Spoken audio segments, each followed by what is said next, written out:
Ustadz, akhir-akhir ini sedang viral terkait meme kue klepon katanya tidak Islami, Ustadz. Dan di meme tersebut ada ajakan tinggalkan jajanan yang tidak Islami ya, dengan cara membeli jajanan yang Islami.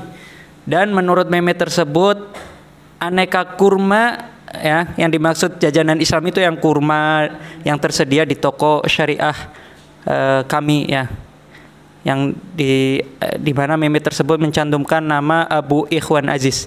Kira-kira menurut Ustadz bagaimana, Ustadz? Nah,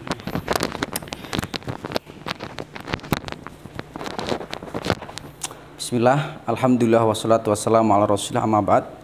Memang meme tersebut ya akhir-akhir ini dijadikan sebagai bahas pembicaraan di medsos, di Facebook, bahkan banyak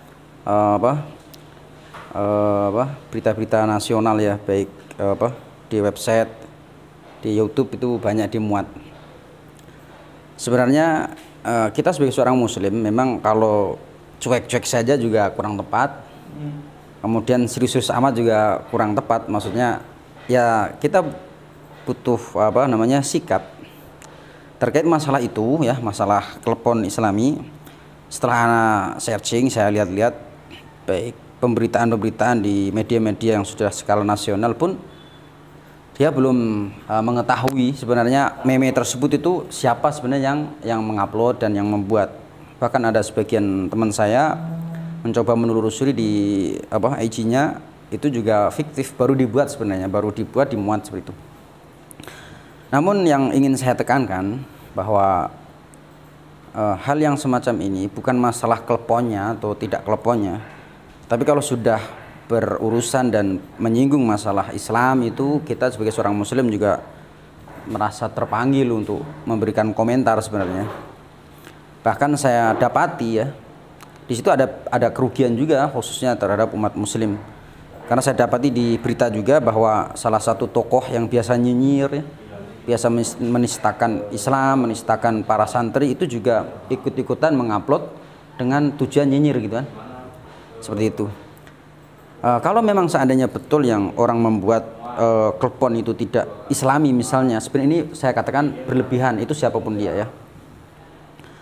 Namun harus dipahami, memang di dalam Islam kita itu dituntut untuk terus ya mengaplikasikan, mengamalkan nilai-nilai Islam, baik dalam dunia politik, sosial, ekonomi, dalam perdagangan pun seperti itu. Jadi kita sebagai seorang muslim di dalam akidah kita nggak bisa kita lepas juga Islam itu, sampai di dalam ayat kan, udkhulu fis silmi kafah, masuklah Islam secara kafah, secara semua lini. Makanya kita kenal ada hotel syar'i ya. Kok hotel dunia tapi ada syar'i? Pahami dulu maksud orang yang membuat itu, harus dipahami, jangan langsung komentar. Hotel syar'i maksudnya adalah hotel yang disetting dengan mengindahkan nilai-nilai Islam, nilai-nilai syar'i. Misalnya karyawannya menutup aurat ya, misalnya tidak dijual homer, betul tidak? Di sana tidak diperkenankan pasangan yang tidak sah. Itu kan Islam, itu ajaran Islam, itulah diterapkan di hotel, itulah hotel syar'i. Ada busana muslim. Busana bukankah budaya? Bukankah urusan dunia? Iya, urusan dunia.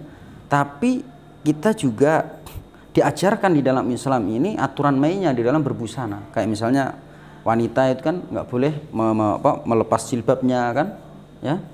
Kemudian juga laki-laki, Nabi bersabda ya, ma asfala minal ka'baini ya kafinar, apa saja pakaian ya, celana seperti misalnya nggak boleh melebihi mata kaki. Itu yang bilang Rasulullah, bukan kita ya. Itu disinggung, itu bicara masalah celana, betul tidak? Maksud busana Islami maksudnya adalah busana-busana yang itu ketika dipakai tidak melanggar syariat ya. Terlepas tadi kayak isbal ya, misalnya menjulurkan itu pro kontra, apakah isbal itu makruh saja atau haram, itu dibahas ya seperti itu. Kemudian juga misalnya pendidikan Islami ya, ada di situ diajarkan nilai-nilai Islam, karena di sana secara otomatis ya itu tadi. Makanya di dalam ayat harus pahami, harus banyak belajar agama. Siratal ladzina an'amta alaihim ghairil maghdubi alaihim waladdallin ya. Jadi kita dituntut untuk senantiasa ikut sirat mustaqim, yaitu Islam ya, ajaran Allah yang hak, bukan ajaran orang Yahudi dan Nasrani. Jelas, ini jelas sekali dalam semua lini. Kalau orang nggak ikut siratal mustaqim, nggak ikut Islam, maka otomatis mengikuti jalan Yahud Nasrani yang non Islam. Jelas di dalam ayat. Masalah kalaupun Islami ini pula terkadang kita harus tanggapi karena ternyata dimanfaatkan oleh orang-orang yang tidak suka dengan Islam, terutama yang orang yang di dalam hatinya ada kemunafikan, ada penyakit di situ yang ia seolah-olah nyinyir. Saya kasih contoh, saya pernah mendapatkan salah satu postingan, entah benar atau tidak, maaf saja, di salah satu tempat umum ya, di situ ditulis spanduk, jangan lupa jaga keselamatan dan jaga sholat. Itu orang di dalam hatinya ada kemunafikan, risih. Ngapain sih ngurusin agama orang sih? Ngapain lu ngurusin? Itu kalau di dalam kemunafikan. Padahal sebagai orang yang normal muslim itu seharusnya bangga dong. Ya, Masya Allah masih ada yang ngurusin orang suruh sholat. Itu dan dakwah. Jangan sampai kita mengatakan ya udah urus masing-masing. Kalau kita urus masing-masing nggak ada dakwah Rasulullah. Misalnya orang kafir, orang non muslim, saya bilang nggak usah dakwah, ngurusin masing-masing. Loh itu salah. Makanya banyak cara orang itu kan nolak dakwah itu beragam ngomongnya gitu kan. Ada yang kasih nasihat, lu kayak ustadz aja, lu kok sok suci misalnya kan, lu seramah melulu, sebenarnya dia nggak mau didakwain gitu kan. Tapi kan dakwah kewajiban seorang muslim, makanya tetap kita berdakwah walaupun orang mencibir kita kan gitu. Kayak misalnya kolam renang kita setting Islam, kok renang Islami, emang bisa saja. Maksud kolam renang Islami adalah mengindahkan aturan Islam. Islam mengajarkan seseorang tidak boleh membuka aurat, tidak boleh campur baur laki perempuan. Kalau ketika nggak campur baur, nggak boleh bawa pacar misalnya, nggak ada musik misal di situ, kita setting ya hanya laki-laki itu pun harus menutup aurat yang sesuai aturan. Maksudnya itu Islam. Islami maksudnya diatur dengan nilai Islam dan tidak melanggar syariat. Itu maksudnya kolam Islami misalnya, seperti hotel syari tadi. Adapun masalah makanan sah-sah saja dikatakan makanan Islami ya. Maksudnya misalnya makanan jajanan Islami, maksudnya yang dimaksud oleh pembuatnya. Makanya kita tuh bicara juga harus bertanya orang yang membuatnya. Misalnya Islami itu halal misalnya kan. Bisa jadi kayak bahkan klepon bisa jadi kita juga nggak menyalahkan total. Misalnya klepon tidak Islami, ternyata beredar banyak klepon yang itu dicampur oleh bahan-bahan haram. Untuk membedakannya dikatakan Islami. Misal saja itu misal saja. Tapi kalau misalnya sudah di komunitas muslim sudah terpercaya, nggak perlu kita apalagi hanya hanya untuk orang bilang menaikkan dagangan dia atau untuk biar menang saingannya terus kasih Islami misalnya, itu nggak bagus juga. Padahal sudah jelas-jelas yang lain juga Islami, itu nggak bagus. Kecuali di daerah yang tadi misalnya sudah banyak beredar makanan yang sudah nggak identitas, nggak jelas, banyak yang haram sehingga ditulisi halal aja kan. Misalnya seperti itu, oh ya Islami halal maksudnya. Tapi intinya kalau hanya cuma menaikkan dagangan, sedangkan yang lain juga tahu udah halal, udah Islami, ya memang nggak penting. Walaupun tadi ya postingan itu sebenarnya nggak jelas dari mana orangnya. Cuma ada sedikit kerugian tadi yang dimanfaatkan oleh orang-orang yang munafik, orang di dalam hati dia mencibir. Memang orang munafik dalam ayat itu dia kalau sama kebenaran tuh risih gitu. Kayak toilet wanita dan laki-laki tuh risih sekali. Pengennya apa? Pengennya ya laki bebas lah, laki-laki sama perempuan mau ngeliat auratnya, itu hak dia, hak asasi. Itu kalau orang munafik kan gitu ya, yang pemikirannya sudah rusak ya. Ada juga misalnya pernikahan Islami. Mengapa kita katakan pernikahan Islami? Karena umat sudah semakin rusak, semakin hancur. Beda kehidupan sahabat ya, kehidupan Rasulullah nggak perlu ditulisi karena mereka sudah tersebar dan diamalkannya nilai-nilai Islam dominan ya. Nggak perlu misalnya pernikahan Islami. Mengapa muncul tadi Islami non Islami, masyarakat Islami non Islami, pendidikan Islami? Karena rusaknya manusia, hancurnya manusia, nggak mau menerapkan Islam ya, KTP saja banyak melanggar, bahkan yang udah ngaji saja kadang masih melanggar ya. Lihat aja banyak ormas Islam juga sudah membuat buku-buku misalnya pelanggaran-pelanggaran dalam pernikahan, itu dijelaskan di situ. Karena saking rusaknya sehingga dibedakan dan diajarkan lagi biar Islam gitu kan. Kayak misalnya pernikahan di makanan halal kan, nggak boleh campur baur, maka dipisah ahwat, ikhwan, itu yang Islam maksudnya. Nggak ada musik-musik, dangdut-dangdutan, nggak ada membuka aurat, nggak ada yang namanya lagi pengantinnya dipajang, itu kan nggak boleh, itu tabarruj ya. Maksudnya seperti itu, diindahkan nilai-nilai Islam lalu tidak ada pelanggaran syariat, itu maksudnya pernikahan Islam begitu. Jadi nggak ada masalah. Nah kalau seandainya kita main logika juga, mengapa dia menyindir tinggalkan jajanan nggak Islami. Kalau memang yang dimaksud jajanan nggak Islami adalah haram, ya memang wajib harus kita tinggalin.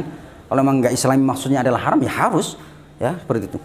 Toh juga di lafadz atau di kalimat tadi kan, ayo kita belanja di toko-toko syari. Sah-sah saja toko dikatakan syari. Toko syari maksudnya tidak menjual perkara-perkara yang haram, sah-sah saja. Bahkan malah ini sesuatu dalam tujuan kebaikan, niatnya baik. Wong yang orang iseng-iseng aja ada buat bakso cinta, ya, ada buat keripik setan, sebenarnya itu secara kajian itu tidak tepat, karena setan itu nggak perlu kita muliakan dengan kita tempelin dengan nama merek, itu nggak tepat sebenarnya. Nggak ada yang protes, betul tidak? Mengapa ketika orang mengupload tadi gambar misalnya klepon tidak Islami, ya kalau Anda mengatakan nggak setuju misalnya saya kurang tepat, monggo. Tapi kalau Anda jadikan bahan olok-olokan misalnya, ya udah kalau gitu buat lapangan Islami, misalnya buat game Islami, ya, lalu dengan niat kok dikit-dikit Islam sih, ngapain lu ngurusin urusan game aja harus Islam, ngurusin kolam renang harus Islam, busana harus Islam. Itu yang menjadi penyakit munafik itu yang kita nggak bagus, yang kita nggak harapan seperti itu. Jadi tergantung siapa sih yang mengupload tadi dengan tujuan apa. Tapi orang-orang munafik itu tujuannya menyinyir orang yang taat, sebenarnya ingin menerapkan nilai Islam sehingga dia nggak suka gitu kan, sehingga diupload biar orang itu disindir itu, orang kok Islami banget, taat banget. Memang saking rusaknya manusia dan bejatnya manusia. Wong kita masalahnya nggak sedikit yang curhat kepada saya juga, Ustaz. Jadi kayak, Pak Ustadz, saya itu kalau di sebuah instansi, misal maaf saja, atau di sebuah lembaga tertentu, saya itu kalau ngelarang misalnya mainin fingerprint atau absen, saya ketatin, saya bilang nggak boleh curang, itu udah dianggap radikal itu. Coba bayang saking rusaknya manusia, misalnya nggak boleh curang, itu udah dianggap sok Islami sih lu, misalnya militan banget sih, kan? Bahkan ada sebagian yang ngatung, yang mengajar, karena ulama sepakat ngatung atau nggak isbal itu sunnah.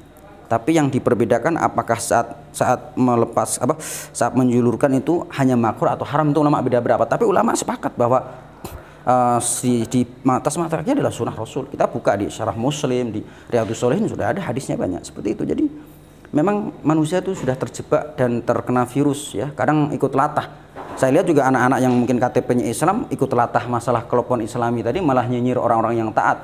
Misalnya dikit-dikit Islami, sampai saya lihat di salah satu komentar Facebook ketika membahas masalah musik, ada yang komentar musik itu budaya halal, mubah-mubah saja, ngapain lu haramin segala bahasa gini gitu.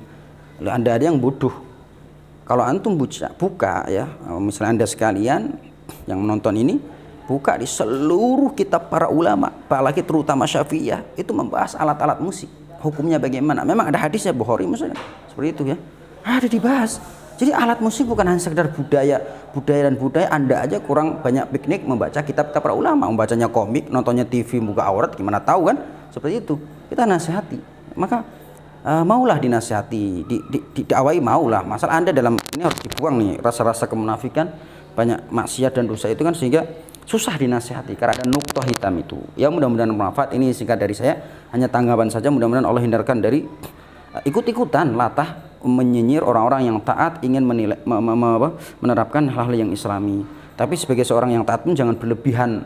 Kayak tadi misalnya kalau seandainya betul yang lain tuh klepon tidak Islami, yang lain Islami, itu kalau niatnya memang hanya iseng atau hanya untuk naikkan dagangannya, ini ya nggak tepat juga. Tapi tetap di dalam Islam itu dalam bab makanan, pakaian, budaya atau apa saja itu juga harus pakai koridor Islam, pakai nilai-nilai syariat Islam. Itu memang iya nggak bisa dilepas. Udkhulu fis silmi kafah, semua harus kafah. Memang orang munafik, orang-orang yang ada penyakit di hati dia itu risih kalau kita atur Islam, ya kayak dengannya pengen bebas, namanya orang kemunafikan. Wallahu alam, seperti itu Ustaz. Jazakallahu khairan katsiran atas penjelasannya Ustaz, dan bermanfaat bagi kita semua. Demikian, assalamualaikum warahmatullahi wabarakatuh. Waalaikumsalam warahmatullahi wabarakatuh.